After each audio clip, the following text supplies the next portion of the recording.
உங்ககிட்ட யாராவது கடன் கேட்டாங்கன்னா தயவு செய்து கூகுள் பேல இதை செக் பண்ணாம அவங்களுக்கு கடன் கொடுத்துறாதீங்க. அதே மாதிரி கஷ்டத்துல இருக்கிற உங்க பாசமுள்ள தங்கச்சிக்கு நீங்க கூகுள் பேல பணம் அனுப்பிருந்தீங்கன்னா வீட்டுக்கு போனது உங்க பொண்டாட்டி டிரான்சாக்ஷனை பார்த்து ஈஸியா கண்டுபிடிச்சிருவாங்க. அந்த டிரான்சாக்ஷனை கூகுள் பேல இருந்து எப்படி டெலிட் பண்றது அப்படிங்கறதையும் இந்த வீடியோல நம்ம பாத்துறலாம். கடன் கொடுக்கிறதுக்கு முன்னாடி 2 நிமிஷம் செலவு பண்ணி கூகுள் பேல எதை செக் பண்ண சொல்றோம்னா, உங்ககிட்ட ஒருத்தர் கடன் கேட்டுக்காருல அவரோட செல்லுல கூகுள் பே ஓபன் பண்ணி அப்படியே கீழே வந்தீங்கன்னா check your CIBIL score for free அப்படின்னு ஒரு ஆப்ஷன் இருக்கும். அந்த ஆப்ஷனுக்குள்ள போயிருங்க. உள்ள பாத்தீங்கன்னா அவரோட சிபில் ஸ்கோர் காட்டும். அது நமக்கு தேவையில்லை. நமக்கு தேவையானது என்னன்னா சி ஃபுல் ரிப்போர்ட்னு ஒரு ஆப்ஷன் இருக்கும். அதுக்குள்ள போயிருங்க. அதுக்கு உள்ள போய் பாத்தீங்கன்னா அவருடைய வண்டாவளம் என்ன தண்டவாளம் என்ன எல்லாமே உங்களுக்கு தெரிஞ்சிடும். அதாவது அவர் இதுக்கு முன்னாடி எங்கெல்லாம் கடன் வாங்கியிருக்காரு, வாங்கின கடனை திரும்ப செலுத்த வேண்டிய நேரத்துல கரெக்டா திருப்பி செலுத்திருக்காரா, அது மட்டும் இல்ல அவர் வாங்கின கடன்ல இன்னும் அவர் எத்தனை கடனை திரும்ப செலுத்த முடியாத நிலைமையில இருக்காரு, இது மட்டும் இல்ல அவர் திருப்பி செலுத்த முடியாத கடன்ல இன்னும் அவர் எவ்வளவு ரூபா பாக்கி வச்சிருக்காரு அப்படிங்கிற எல்லா விவரத்தையும் நீங்க இதுல பாத்துக்கலாம். இந்த விவரத்தை எல்லாத்தையும் பார்த்துட்டு உங்களுக்கு கடன் கொடுக்க விருப்பமா இருந்தா கடன் கொடுங்க. ஏன்னா ஒருத்தருக்கு உதவி பண்றது ரொம்பவே நல்ல விஷயம். அதே நேரத்தில் நாம ஏமாறாம இருக்கிறதும் முக்கியம் தானே. அதனால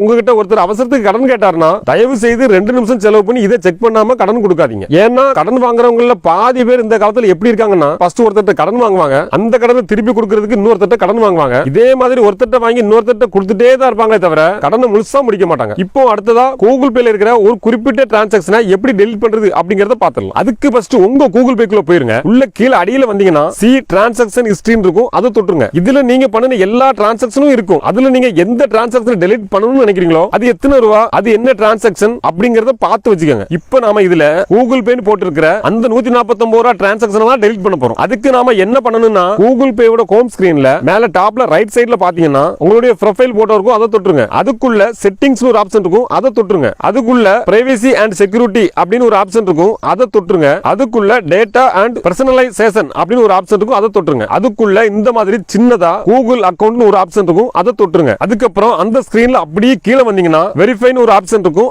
அதை தொட்டுருங்க. அதுக்கப்புறம் என்டர் கோடுன்னு இருக்கும். இந்த கோடை கண்டுபிடிக்கிறதுக்கு உங்க போன்ல இருக்கிற செட்டிங்ஸ் ஓபன் பண்ணிக்கங்க. அந்த செட்டிங்ஸ்ல அப்படியே கீழே வந்தீங்கன்னா கூகுள் ஒரு ஆப்ஷன் இருக்கும். அதை தொட்டுருங்க. அதுக்கப்புறம் இந்த மாதிரி ஒரு பேஜ் ஒன்று ஓபன் ஆகும். அதுல உங்க மெயில் ஐடி பக்கத்துல இருக்கிற அந்த அம்புக்குறியை தொட்டுருங்க. அதுக்கப்புறம் இந்த மாதிரி ஒரு ஸ்கிரீன் ஒன்று ஓபன் ஆகும். அதுல செக்யூரிட்டி அப்படிங்கிற ஆப்ஷனை செலக்ட் பண்ணிக்கங்க. இப்போ அதுல அப்படியே கீழே வந்தீங்கன்னா செக்யூரிட்டி கோடுன்னு ஒரு ஆப்ஷன் இருக்கும். அதை தொட்டுருங்க. அதுல பாத்தீங்கன்னா மொத்தம் 2 செக்யூரிட்டி கோடு இருக்கும். அதுல ஏதாவது ஒரு செக்யூரிட்டி கோட ஒரு பேப்பர்ல எழுதிக்கங்க. இப்போ முன்னாடி ஒரு இடத்துல செக்யூரிட்டி கோடு கேட்டுச்சு பாத்தீங்களா, அந்த பேஜை ஓபன் பண்ணி அதுல நீங்க எழுதி வச்சிருக்கிற செக்யூரிட்டி கோட என்டர் பண்ணிருங்க. இப்போ இந்த மாதிரி ஒரு பேஜ் ஒன்று ஓபன் ஆகும். அந்த பேஜ்ல அப்படியே கீழே வந்தீங்கன்னா நீங்க கூகுள் பேல பண்ணிருக்கிற எல்லா டிரான்சாக்ஷனும் உங்க கண்ணு முன்னாடி வந்துரும். இப்போ நீங்க அதுல எந்த டிரான்சாக்ஷனை டெலீட் பண்ணணும்னு நினைக்கிறீங்களோ அந்த டிரான்சாக்ஷனுக்கு பக்கத்துல ரைட் சைடுல பாத்தீங்கன்னா இந்த மாதிரி எக்ஸ் சிம்பிள் போட்டிருக்கும். அந்த சிம்பிளை மட்டும் நீங்க தொட்டா போதும், அந்த குறிப்பிட்ட டிரான்சாக்ஷன் டெலீட் ஆயிரும். இவ்வளவுதான், ரொம்பவே ஈஸி. இதை மட்டும் நீங்க பண்ணினாலே போதும். உங்க கூகுள் பேல இருக்கிற எந்த டிரான்சாக்ஷனை வேணாலும் நீங்க டெலீட் பண்ணிக்கலாம். இப்போ நீங்களே பாருங்க,